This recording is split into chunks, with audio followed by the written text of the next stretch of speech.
Episode 85 की starting होती है और हम देखते हैं कि जियांग बिलन वहाँ के एक जीनियस डिसाइपल को हराकर काफी दूर पटक देती है, जिससे कि वो घिसटा हुआ काफी दूर चला जाता है। तभी वो उसके पास जाकर उसके छाती के ऊपर अपना पैर डालकर उससे गुस्से में बोलती है, मैं जीत चुकी हूँ, तो इस होली लैंड के नियम के तहत अब से तुम्हारी लाइफ मेरी है, जिसके बदले मैं चाहती हूँ कि तुम मेरे सामने 3 महीनों तक अपीयर ना हो। जिसपे वो उठने की कोशिश करता है, लेकिन बिलन उसे दाब कर उससे गुस्से में बोलती है, दफा हो जाओ, और उसके बाद वो वहाँ से चली जाती है। तभी उसका साथी आकर उसे अपने कंधों के सहारे उठाते हुए बोलता है, एल्विन एल्विन, मैंने तुमसे पहले ही बोला था कि तुम्हें जियांग बिलन का पीछा छोड़ देना चाहिए। लेकिन वो बिलन के पीछे इस तरह पागल था कि इतनी मार खाने के बाद भी वो उसी तरह बोलता है, तुमने तुमने देखा, उसने मेरे ऊपर अपने पैर डाले, उसके मन में भी मेरे लिए फीलिंग है। जिसपे तो उसका दोस्त भी सोचता है कि आखिर ये पूरी तरह पागल हो गया है। उसके बाद हमारा सीन शिफ्ट होकर अजूरे ड्रैगन होली लैंड पर जाता है, जहाँ सीनियर सिस्टर झाओ फैंग उन सभी को उनका घर दिखाने लाई थी, जहाँ वो उन सभी को बता रही होती है, हमारे किनलोंग सेक्ट के चारों पीक के सभी डिसाइपल यहीं पे रहते हैं। मैंने तुम सभी के लिए काफी अच्छे केव अरेंज किए हैं, जिससे कि तुम सभी एक दूसरे को देख पाओगे। आज से ये वाला केव म्याओ म्याओ का है और वो दूसरे साइड वाला केव लोंगहू और सीमा कॉन्ग का है, जो कि म्याओ म्याओ के घर के एकदम बगल में थोड़े से ऊपर के साइड होता है। जिसके दरवाजे के बाहर के ऊपर लटके हुए प्लेट को देखकर लोंगहू अपना सर खुजलाते हुए बोलता है, ये। जिसपे सिस्टर झाओ फैंग खुश होते हुए बोलती है, बताओ आखिर ये सब तुम्हें कैसा लगा? इस जगह की देखभाल सीनियर सिस्टर के द्वारा काफी अच्छे से नहीं की गई है, और ये ऊपर की लिखी हुई हैंड राइटिंग ये पर्सनली मेरे द्वारा लिखा गया था। और वो सब उसी को देख रहे होते हैं कि उतने में वो गिरकर टूट जाता है, और ये मोमेंट काफी ज्यादा फनी था। तभी प्रिंसेस म्याओ म्याओ बोलती है, वैसे किन्नान के केव के बारे में क्या? जिसपे सिस्टर झाओ स्माइल करते हुए उन सभी से बोलती है, वर्मिलियन बर्ड होली लैंड से मिले धमकी के कारण मैंने किन्नान के लिए सबसे छिपा हुआ और सबसे बेहतरीन केव अरेंज किया है, जिससे कि जूनियर ब्रदर किन्नान के ऊपर नजर रखने में भी ना बने। और वो उन सभी को काफी बड़े से घर के सामने ले जाते हुए उन सभी से बोलती है, ये है वो केव जूनियर ब्रदर किन्नान के लिए। और लिटरली में किन्नान का जो घर था वो उन सभी से बड़ा था, मतलब काफी ज्यादा बड़ा, जिसके नाम वाले प्लेट को भी देखकर वो सभी काफी ज्यादा चौंक जाते हैं। जहाँ तो म्याओ म्याओ अपनी आंख मिसने लगती है और वो सिस्टर झाओ के ऊपर गुस्सा होते हुए बोलती है,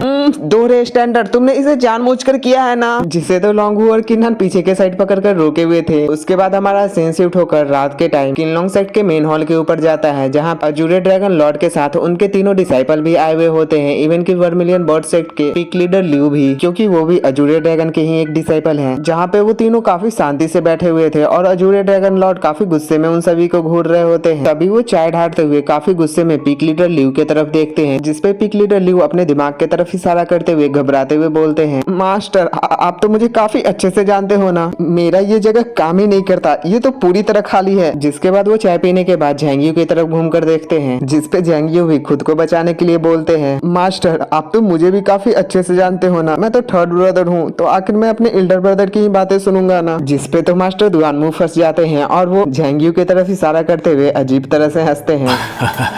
उतने में ही उनके भी पसीने छूट जाते हैं, क्योंकि अजूरे ड्रैगन लॉर्ड उन्हीं की तरफ घूर कर देख रहे होते हैं। जिसपे वो भी बोलते हैं, मास्टर आप तो मुझे भी अच्छी तरह समझते हो ना, मैंने तो ये सब सिर्फ अजूरे ड्रैगन होली लैंड के अच्छे के लिए किया था, लेकिन अचानक से एक छोटी सी दुर्घटना हो गई। जिसपे तो पिक लीडर लिू अपना सर घुमा लेते हैं, क्योंकि दरअसल मास्टर दुआनमू उन्हीं को बचा रहे थे। जो सब सुनकर अजूरे ड्रैगन लॉर्ड भी निराश होते हुए बोलते हैं, लेकिन फिर भी ये स्थिति आ गई, तुम सभी को इसके बाद ये सोचना है कि आखिर इस सब से तुम लोगों को निपटना कैसे है। जिसपे वो तीनों खड़े होकर उन्हें ग्रीट करते हुए बोलते हैं, ये डिसाइपल आपकी सभी बात मानेंगे। जिसपे अजूरे ड्रैगन लॉर्ड बोलते हैं, अब से मर्चेंट अलायंस की सीधी नजर किन्नान के ऊपर होगी, आज या कल वो सभी लोग भी उसे नोटिस कर लेंगे, और यहाँ वो सभी से किन की बातें हो रही है ये हमें नहीं बताई जाती। जिसपे बाकी के मास्टर भी थोड़ा चिंतित दिखाई दे रहे होते हैं। तभी अजूरे ड्रैगन लॉर्ड गुस्से में टेबल पे हाथ पटकते हुए फिर से बोलते हैं, मैंने शुरुआत से ही तुम सभी को बोला था कि उसे सीक्रेटली अजूरे ड्रैगन होली लैंड पर लाना है। अब वो एक टारगेट बन गया है उन सभी के मजाक का। अगर उसे एक दिन फंसा दिया गया और वो गिर गया तो आखिर इसकी जिम्मेदारी कौन लेगा? जिसपे बाकी के सभी मास्टर अपनी गलती के कारण अपना सर नीचे किए हुए थे। तभी वो निराश होकर खड़े होकर गुस्से में फिर से उन सभी को डांटते हुए बोलते हैं, तुम्हारी जूनियर सिस्टर आखिर वो सी ऑफ शैडो में फंसी क्यों? क्या तुम सभी वो भूल गए हो? जिसपे बाकी के सभी मास्टर कुछ नहीं बोल पा रहे होते। जहाँ अजूरे ड्रैगन लॉर्ड बोलते हैं, इससे देखो अब वहाँ कितने सारे लोग हैं जो कि इन होली लैंड्स के बाहर और भीतर खड़े हैं, और उन सब की नजर अब किन्नान के ऊपर है। और वो अपना सर घुमाते हुए निराश होकर उन सभी से बोलते हैं, जब तक किन्नान अजूरे ड्रैगन होली लैंड में है तुम सभी उसे उसके कल्टीवेशन में गाइड करोगे, जब तक कि वो खुद ही इस लायक न हो जाए। उसके बाद से हमारा सीन शिफ्ट होकर काफी खूबसूरत से चांदनी रातों में किन्नान के घर के ऊपर जाता है, जहाँ पे हम किन्नान को बैठकर वहाँ पे मेडिटेशन करते हुए देखते हैं। तभी वो अचानक से अपनी आंखें खोलता है और वो सुबह की बातें याद करते करता है, जहाँ सीमा कॉन्ग सिस्टर झाओ फेंग से बोल रहा होता है, सीनियर सिस्टर मैं यहाँ रहते हुए कुछ चीजें नोटिस किया हूँ। मैंने सुना है कि यहाँ पे रात में बाहर जाना मना है। आखिर ऐसे होली प्लेस पे भी इस तरह के नियम क्यों हैं? जिसपे सिस्टर झाओ बताती है, नहीं ऐसी कोई बात नहीं है, बस ऐसा है कि कुछ सालों से यहाँ रात के टाइम कैट डेमंस काफी तहलका मचा रही है। काफी सारे डिसाइपल जो यहाँ पे रात के टाइम घूमते थे उनके ऊपर भी हमला हुआ है, जिसपे किन्नान भी चौंकते हुए बोलता है, कैट डेमंस, क्या ये होली प्लेस इस बारे में कुछ नहीं कर रही? जिसपे सिस्टर झाओ बताती है, उन डिसाइपल को बस थोड़े से खून की कमी हुई थी, इसमें उतनी कोई गंभीर वाली बात नहीं है। मैंने सुना है कि ये होली प्लेस उन सभी डिसाइपल को ये बताना चाहती है कि मार्शल वर्ल्ड में बाहर के साइड बहुत ही ज्यादा खतरा है, जिससे कि तुम्हें खुद संभल के रहना चाहिए, इसलिए वो सभी लोग भी इसमें हस्तक्षेप नहीं कर रहे हैं। उसके बाद हमारा सीन शिफ्ट होकर प्रेजेंट टाइम में आता है, जहाँ किन्नान को एहसास होता है कि उसके ऊपर कोई नजर बनाए हुए है, जिसके कारण वो अपना तलवार निकाल कर ऊपर के साइड चढ़ जाता है, लेकिन वो अभी उन्हीं के बातों को याद कर रहा होता है। लेकिन यहाँ के कुछ लोगों के अनुसार जब भी वो डेमन कैट आती है तो वो अपना निशान तक नहीं छोड़ती, जिसके कारण इन होली लैंड्स के लोगों को भी उससे निपटने में काफी मुश्किलें आ रही हैं। यहाँ के डिसाइपल उन्हें सीक्रेटली जेड राक्षसा के नाम से बुलाते हैं। खैर इन सब बातों को छोड़ो, तुम सभी को रात के टाइम काफी केयरफुल रहना है। उसके बाद हम किन्नान के घर के बाहर किसी को महसूस करते हैं जो किन्नान के घर के ऊपर नजर बनाए हुए था। तभी किन्नान का खिड़की खुलता है और वहाँ पे हम एक लड़की को देखते हैं जो इधर उधर बिल्लियों की तरफ फुदक रही थी, जिसे कि किन्नान भी देख लेता है। तभी वो लड़की अचानक किन्नान के पीछे से हमला करती है, जिसे महसूस कर किन्नान जैसे पीछे की ओर घूमता है तो वो लड़की किन्नान के हाथों में ही काट लेती है। और ये लड़की और कोई नहीं बल्कि सिस्टर झाओ फेंग होती है, जो देखकर तो एक पल के लिए किन्नान को भी झटका सा लगता है और वो उन्हें वहाँ देखकर चौंकते हुए उन्हें खुद से अलग कर देता है, जहाँ उनके काटने की वजह से किन्नान के हाथ भी घायल हो गए थे। वहीं दूसरी तरफ सिस्टर झाओ के बॉडी से ब्लडी और बाहर की ओर निकल रहा होता है। तभी हम उनके अजीब से एक्सप्रेशन को देखते हैं जो उसी तरह किन्नान से बोल रही होती है, क्या ये तो किसी ह्यूमन ब्लड की तरह नहीं लग रहा। तभी किन्नान चौंकते हुए बोलता है, ब्लड कर। उसके बाद हमारा सीन शिफ्ट होकर मेन हॉल के बाहर के साइड उन तीनों ब्रदर के ऊपर जाता है, जहाँ मास्टर दुआन उन सभी से बोल रहे होते हैं। मास्टर ने बिल्कुल सही कहा है, हालांकि किन्नान बहुत ही ज्यादा टैलेंटेड है, लेकिन वो फिर भी अभी बहुत ही ज्यादा यंग है। उसे अभी इस होली प्लेस पे मार्शल किंग रियलम में रहते हुए खुद को साबित करने में बहुत ही ज्यादा कठिनाइयां आएगी। तभी झेंगयू बोलते हैं, तो कल से मैं किन्नान को ट्रेन करूंगा, उसकी एबिलिटी को जल्द से जल्द मजबूत करने में, यही अभी उसके लिए सबसे बेहतर होगा। जिसपे मास्टर दुआनमो भी अपना सर हिलाते हुए उन दोनों से बोलते हैं,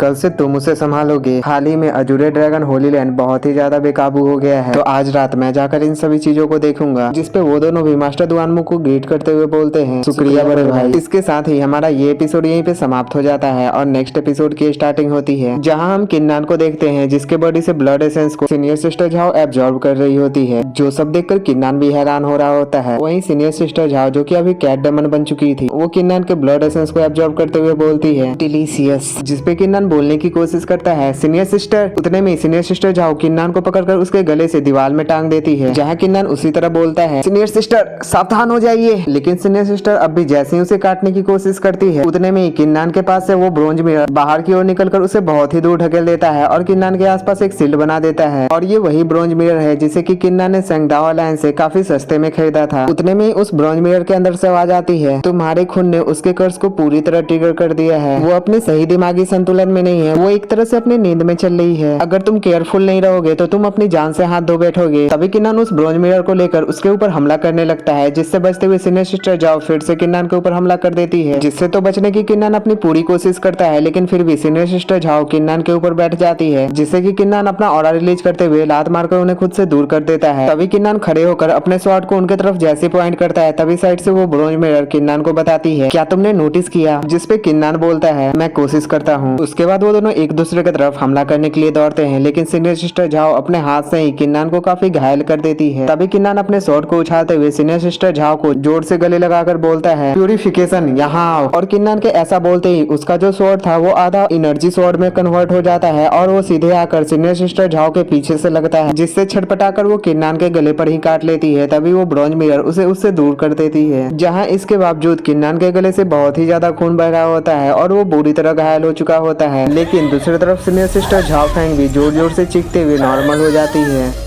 जिसके साथ ही दरवाजे से म्याओ म्याओ दौड़ के किन्नान की तरफ भागते हुए बोलती है जियाओनान जी, जहाँ बाकी के सभी भी किन्नान की तरफ भागते हुए बोलते हैं किन्नान। लेकिन म्याओ म्याओ को तो किन्नान की इतनी चिंता होती है कि वो भागते हुए किन्नान के ऊपर ही चढ़ जाती है और वो किन्नान के ऊपर बैठकर ही उसे हील करने लगती है। लेकिन वो किन्नान के कहीं और बैठी हुई थी, जिसके कारण किन्नान शर्म के मारे पानी पानी होते हुए बोलता है प्रिंसेस मैं ठीक हूँ। जिसपे प्रिंसेस किन्नान की चिंता करते हुए उसे डांटते हुए बोलती है तुम चुप रहो, अभी कुछ भी मत बोलो। और जरा किन्नान के गाले तो देखो, शर्म के मारे पूरी तरह लाल लाल हो चुकी है। तभी सभी लोग सामने के side senior sister Zhao Fang को देखते हैं। उतने में ही पीछे से किन्नान प्रिंसेस म्याओ म्याओ के सहारे खड़े होते हुए बोलता है senior sister half step martial emperor level पे है। जो सब सुनकर तो वहाँ के सभी लोग चौंक जाते हैं। तभी किन्नान आगे की ओर बताता है तो इसमें कोई शक की बात नहीं है कि वो अभी भी अजूरे ड्रैगन होली लैंड के सिद्धांतों पे अभी भी जीवित है। जिसपे मास्टर दुआनमू भी थोड़ा सा निराश हो जाते हैं। उसके कुछ टाइम बाद हम किन्नान को उसी ब्रोंज मिरर के सामने बैठकर उसके सोल सी में जाने की कोशिश करते हुए देखते हैं। उसके साथ ही किन्नान जैसे उसके सोल सी के अंदर एंटर करता है, वो जगह बहुत ही ज्यादा खूबसूरत थी और उसके सामने एक पेड़ भी था। और किन्नान जैसे उस पेड़ के सामने जाता है, हम वहाँ पे उस पेड़ के एक डाली के ऊपर एक बहुत ही ज्यादा खूबसूरत लड़की को लाल कपड़े पहनकर वहाँ पे लेटे हुए देखते हैं, जो कि किसी परी की तरह थी। उसके साथ ही हम उसे पूरी तरह देखते हैं, जो कि किसी गॉडेस की तरह थी। तभी किन्नान उन्हें देखते हुए उन्हें ग्रीट करते हुए बोलता है थैंक यू सीनियर, मेरी जान को बचाने के लिए। क्या मैं पूछ सकता हूँ आखिर आप हो कौन? जिसपे वो किन्नान की तरफ देखते हुए उसके तरफ बढ़ते हुए बोलती है तुम अब भी इस लायक नहीं हुए हो कि तुम ये जान सको कि आखिर मैं कौन हूँ। और वो किन्नान के सामने आते हुए बोलती है और यार सच में इनका लुक कतई जहर है। ओह, थोड़ा सा भावनाओं में बह गया। और नीचे आते ही वो किन्नान से बोलती है तुम्हें इसके लिए सही कीमत चुकानी होगी। जो सुनकर किन्नान थोड़ा सा निराश हो जाता है। तभी वो चौंकते हुए बोलता है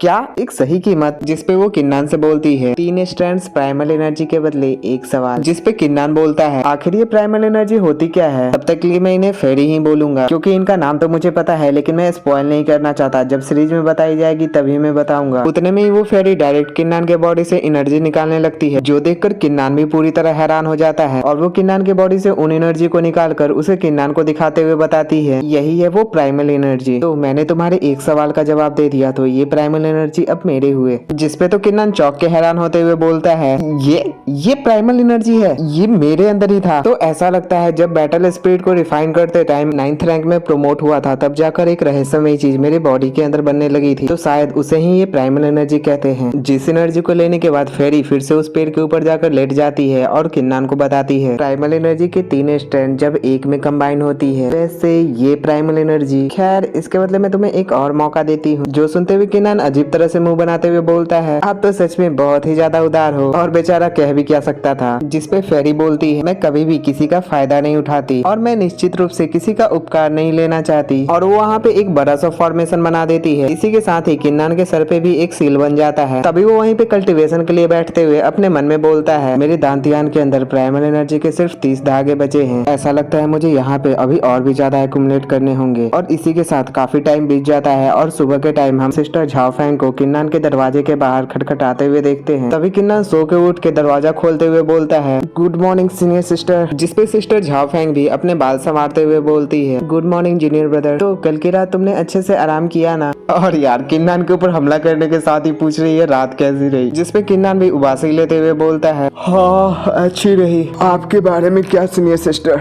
जिसपे सिस्टर झाओ बोलती है ये थोड़ा अजीब है लेकिन मुझे ऐसा लग रहा है कि मुझे बहुत जोरों से पीटा गया हो, लेकिन मुझे आश्चर्यजनक रूप से काफी अच्छा महसूस हो रहा है। जिसपे किन्नान नींद में ही खुश होते हुए बोलता है हाँ ये सुनकर अच्छा लगा। जो सुनकर सिस्टर झाओ किन्नान से फ्लर्ट करते हुए बोलती है तुम्हें सीनियर सिस्टर की इतनी चिंता है, कहीं ऐसा तो नहीं कि तुम्हें सीनियर सिस्टर से प्यार हो गया है? और वो खुद ही शर्माते हुए बोलती है आखिर ये सब इतनी जल्दी कैसे हो सकता है जूनियर ब्रदर किन्नान, तुम तो काफी आतुर हो रहे हो। जिसपे तो किन्नान अजीब सा मुंह बना के बोलता है सीनियर सिस्टर आपको यहाँ पे कुछ काम था। जिसपे सिस्टर झाओ बोलती है मैं तो लगभग भूल ही गई थी, मास्टर लियू ने तुम तक ये संदेश पहुँचाने को बोला था। आज दोपहर की क्लास के लिए तुम्हें किंग वू पिक के ऊपर जाना है। और सिस्टर झाओ फैंग को किन्नान को ये बताने के साथ ही ये धमाकेदार एपिसोड यहीं पे समाप्त हो जाती है। और घर के कुछ दूरी पे पूजा हो रही है जिसकी आवाज थोड़ी सी बैकग्राउंड में आ रही होगी, तो थोड़ा सा काम चला लेना। अगर आपको ये वीडियो थोड़ा भी पसंद आया हो तो प्लीज वीडियो को लाइक कर देना, चैनल को सब्सक्राइब करके बेल नोटिफिकेशन ऑल पे सिलेक्ट कर देना और एक प्यारा सा कमेंट कर देना। राधे राधे।